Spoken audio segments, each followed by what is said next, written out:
Hi, this is Darren Lyle. As you can see, I've gone ahead and modeled the clothes and accessories of our little character here. And in this last video of the character modeling series, I want to just go over some of the tools and techniques I use to create, say, the helmet, the shirt, the boots, and those kinds of things. So let's take a look at how we might do this. I'm going to go back to an earlier version of the character, kind of where we left off in the last video. And for the helmet, what I did is I went into face mode and I just selected the faces that I thought would be close to what the helmet is. In other words, say I look at my side view here, and I'll just use maybe the circle select tool to click and drag and select faces here. One thing I did is I got rid of the ears to work on the helmet. All I did for this is just selected these ears. So I'm going to hit delete. And then I'm going to come over here and fill these holes here. So how to do that? Well, we can do it pretty easily by just, say, extruding over and then merging our points. So I'll take that edge and move it over. Maybe scale it down so I can see the points. And then in vertex mode, we can just select these points and with Alt-M, choose at last. And Alt-M, at last, Alt-M. All right, so now that we've done that, let's go back into our side view. And with the circle select, I'll just select faces, at least the ones that are close. What I will do is come over here to duplicate right here, or Shift D. Now what you can do is use either the push-pull tool or the shrink-fatten tool to kind of expand your selection out away from the body. So I'm going to try shrink-fatten here. I'm just going to click on that and move the mouse just a bit, and that will allow me to expand that object out a bit. Something like that, let's say.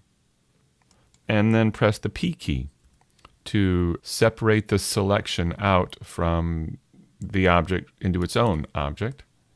And there we go. So now it's its own piece. So if I select that piece, I can rename it, call it helmet. And now it's a matter of reshaping so that it looks like the helmet. So I'm going to go back to the side view and maybe press Shift H to isolate it. And now we could begin either extruding or pulling points to get the shape of the helmet the way we want it. So maybe I could bring these points forward a little bit. So anyway, that's the beginning of the helmet. The next thing I did is give it a little thickness. And the way to do that is with the solidify modifier. So I'm going to come over here to the modifiers and choose solidify. And there's a thickness setting here. I can slide that to increase the thickness a bit. So maybe I increase the thickness to there. Now the next thing I should probably do is apply the solidify modifier, but the mirror modifier may make things a little strange, because if I applied it now, see how the mirror modifier is acting a bit weird here? Let's apply that mirror modifier and then apply the solidify, and now we get something that looks like that. Now I lost some of that thickness, but what we can do here is insert edge loops to hold that thickness when it's smoothed.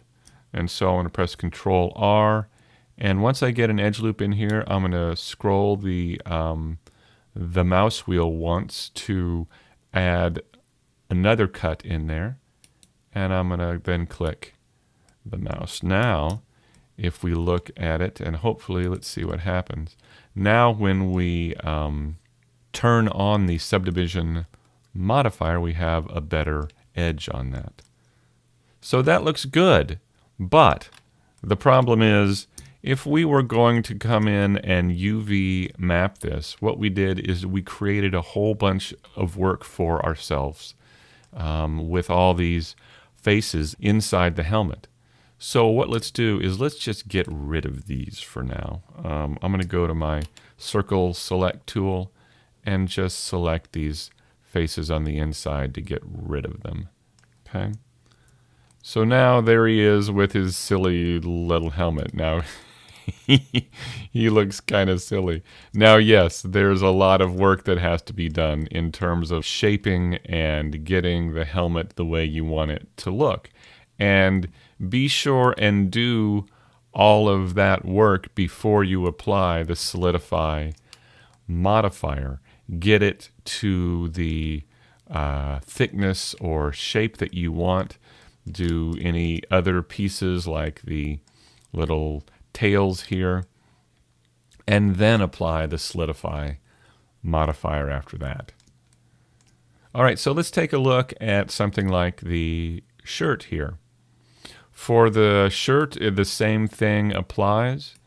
All I did was go into face mode and select the faces that would be the shirt. So I'm just going to select, I'm going to select some faces here and press Control plus arrow and expand the selection a bit.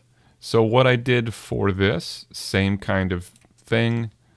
I took these, duplicate, and then immediately go to the shrink fatten tool and expand it a bit. There we go. And then press the P key, separate by selection, and there we go. Now I'll rename this shirt. Now another thing I did is split the front of the shirt so the placket or the front one side can overlap over the other and kind of make it look like a button-down shirt. And to do that, I need to split these edges down the middle. But what I need to do first is apply this mirror modifier. So I'm going to apply that. And I can't do that in edit mode, so I'll go to object mode and hit apply. And then now I can select these edges and go to my edge menu with Control E and choose edge split. And that will split up these two sides of the shirt here. So now I can take, say, one side and move it under the other side, like so, and get that overlapping look to the front of the shirt. So let me just go back here, and you can see I've got, let me isolate the shirt here. So you can see how I've got the front of the shirt overlapping. And you can see how I've also used the solidify modifier here, inserted edge loops to hold that edge, and then once I'm done, I go into the inside of the object and delete those inside faces. Now the pants, what I did here is all these are the actual legs of the character. So I didn't even bother duplicating faces and splitting them out for the legs. I just modeled the legs. What I did is I used the edge split tool to split the legs off from the upper body, and then I just selected edge loops and used scale to kind of expand the legs or expand the pants out and give it these kind of hint at folds and wrinkles in the pants. So those are the actual legs of the character. The only remaining parts of the original body are the hands and the head. So I've actually deleted everything else out of the body. So I don't need it. I'm not going to have him change clothes or anything. And when it comes to rigging the character, it will be a whole lot easier because we'll just have one layer of clothing rather than the skin and then the clothing on top. Lastly, let's talk about the boots here. These are made of multiple objects. And let me isolate this with Shift H, and let's talk about this here. The bottom of the boot, or the sole, all this is just a cube extruded back and then with edge loops. So all I did was begin with the cube up front here, inserted an edge loop down the middle of the cube, and then just extruded back to the heel. I then lifted this back piece up and extruded down for the heel part, and then I inserted edge loops along the top and bottom here to hold the edges when I added a subdivision surface modifier. So the shoelaces are an interesting trick. Let's take a look at these guys. These are actually paths.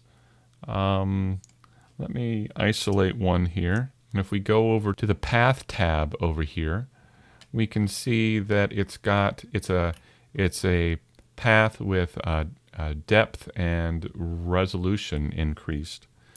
If I look at it here, it's got quite a bit of resolution, but here it is. Here's the path, the original path. So let's take a look at how to do that. What I'm going to do is just come over here to Path, construct a path. Then if I go to Edit mode, I can take these points and I can move them around. And you can see the curve of the path happening here as I move these points around, right? Now the cool thing is you can also take one of these points and hit extrude and extrude new parts off of this path. So I'm just hitting E and extruding off of here. So you can begin to get some very cool paths very quickly. Now what you can do from here is under this path tab here, you can come into the bevel area, and under depth I'm just going to click and drag, and that will begin to create some depth on the path. But it's only half of it, as you can see. You need to change the fill from half to full. And now you've got the beginning of a nice path there. To make it more rounded, you would increase the resolution here, and that will give you a nice tube. In addition, what you can do, if I take the resolution back down to 0 again, we can come over here to the Modifiers tab and add a subdivision surface modifier to it, and that will also round it out. So that's a quick rundown of just the tools and techniques I use to model the clothes and accessories of this character. This is the last in the character modeling series, and I think from here what I'll begin is some videos going over UV mapping the character and then using Blender's texture painting to begin adding color and texture to him. So I hope this has been helpful for you. It's certainly been a lot of fun for me, and I hope to see you soon on the next one. Thanks for watching.